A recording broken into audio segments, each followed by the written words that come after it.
Alright, so the last hunting load video didn't go so well with 4895. We had some pretty good groups in that, but today we're going to go ahead and we're going to switch over to Varget, and we're going to use CCI BR4 primers because we had problems with 400s, and we're going to use the Berger 95 grain VLD. Now we're going to start out at 27.0 grains and work our way up to 27.9 grains in 3/10 increments. I kind of followed some of Hornady's gas gun data just to make sure that we're staying safe with pressure because we've been running into some issues lately. Now these hit the lands of my rifle at 2.295 cartridge overall length, so we're going to load these at 2.280, about 15 thousandths off the lands. This is my 4x fired brass, and the primer pockets are getting a little bit beat up, but I think with these loads we should be safe to shoot them. So let's get out on the range and let's see how they shoot. Alrighty, we are out here on the range. This is my 22-inch Savage 110 switchback chambered in 6mm arc with a 1 7.5 twist. Arkin SH4 Gen 2, 6-24 optic. We're shooting a 95 grain Berger, getting velocity through our lab radar. Now, as you'll probably notice, it's a bit windy today, but it's a nice cool day to shoot. It's about 75 degrees, so we're going to try to wait out the wind a little bit, and we're going to shoot these 95 grain Bergers. Now, some of our primer pockets are getting a little weak. The weakest ones are those going to be for those first two charges. So hopefully we don't blow any primers. These are BR4s. I know we had issues with CCI 400s in the last video, so we switched to BR4s. Hopefully that fixes our issues. Gun is cold. We're going to go ahead and see how she shoots.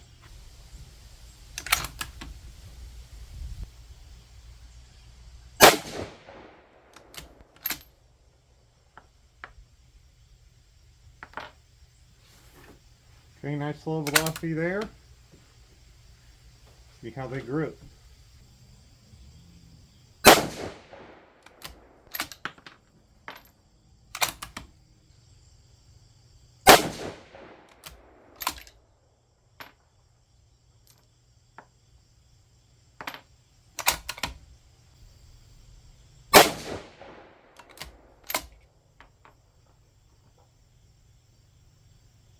Alright, and the last one here. Alright, not a bad looking group there. So we ended up with a 2684 feet per second average with a 7.3 SD, and no issues with any of our brass. Charges are nice and low, nice and slow.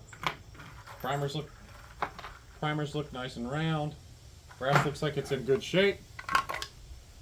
Nice low recoil round too, these 95 grainers. Alright, we're going to go ahead and move on up here.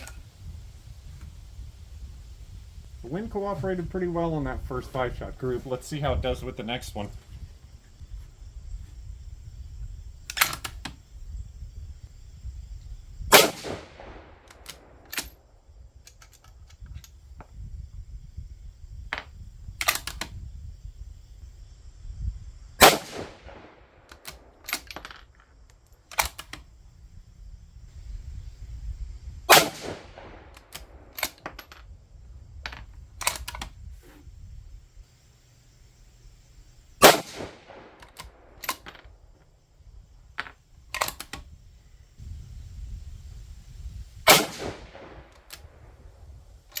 Alright, that looks like a really nice group.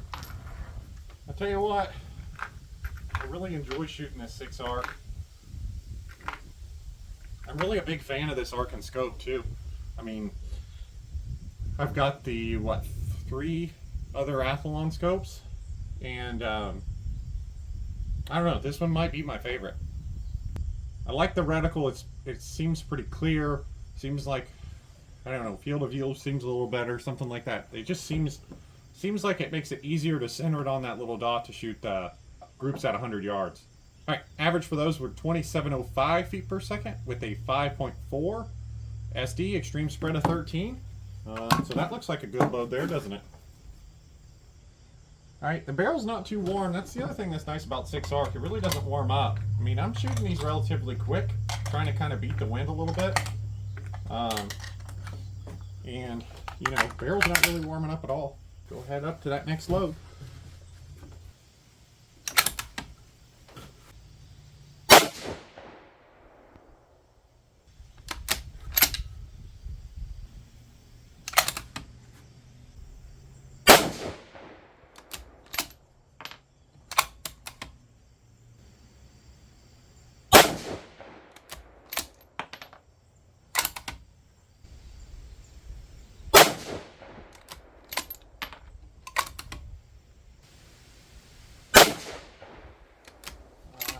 kind of screwed it up, didn't it?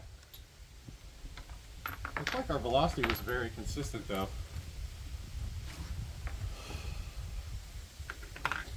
We did start to get a little bit of mirage there too as we were shooting this. You can see that wind gust is just now picking up. Gonna wait that one out. That'll let the barrel cool down maybe just a little bit. Alright, so those 5 averaged 2741 feet per second with a 2.2 SD, 6 extreme spread. So very consistent velocity there. Don't know why we ended up flying that one up high. It felt like a pretty good shot. Occasionally this trigger does feel just a bit heavier than like the previous shots. And it feels like it takes just a little bit more force to break the trigger. And that last shot did kind of feel like that, but I don't necessarily know if that's why it flew up high or not. I mean, it still felt like a good shot, but potentially maybe a little error on my part. But all right, seems like that wind's going to lay down just a bit here. We'll go ahead and try to shoot these last 5.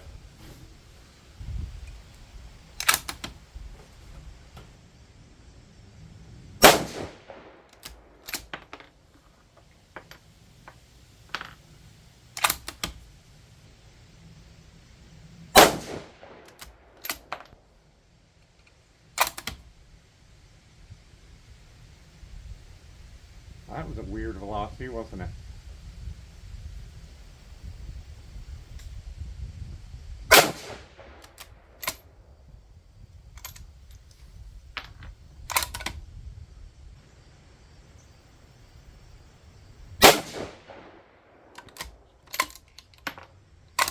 All right, last one here.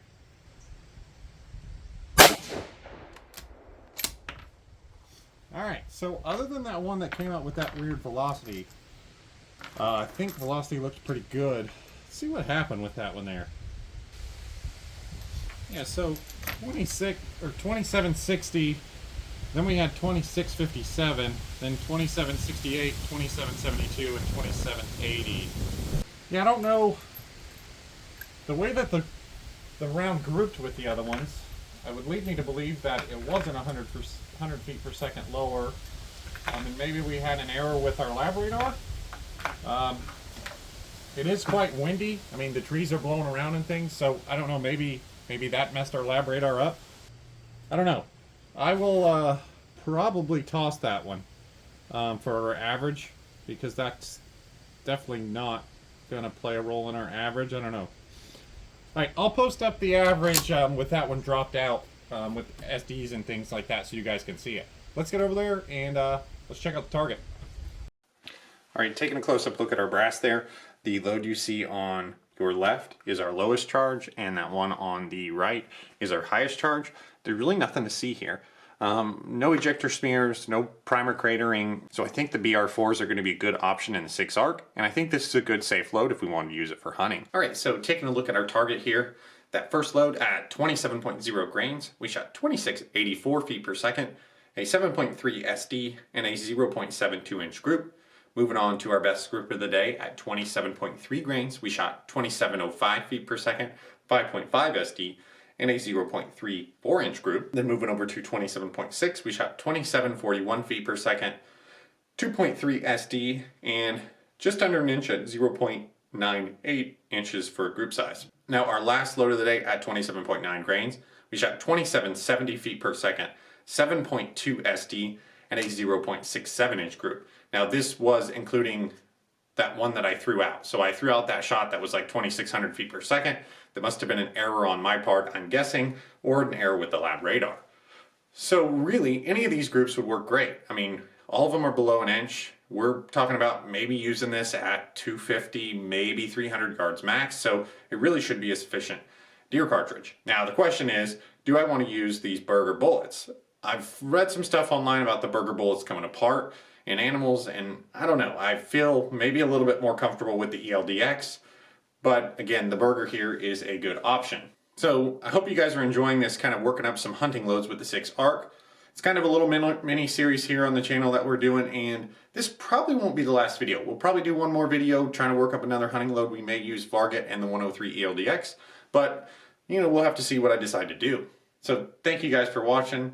Thanks for subscribing, and we'll see you next time.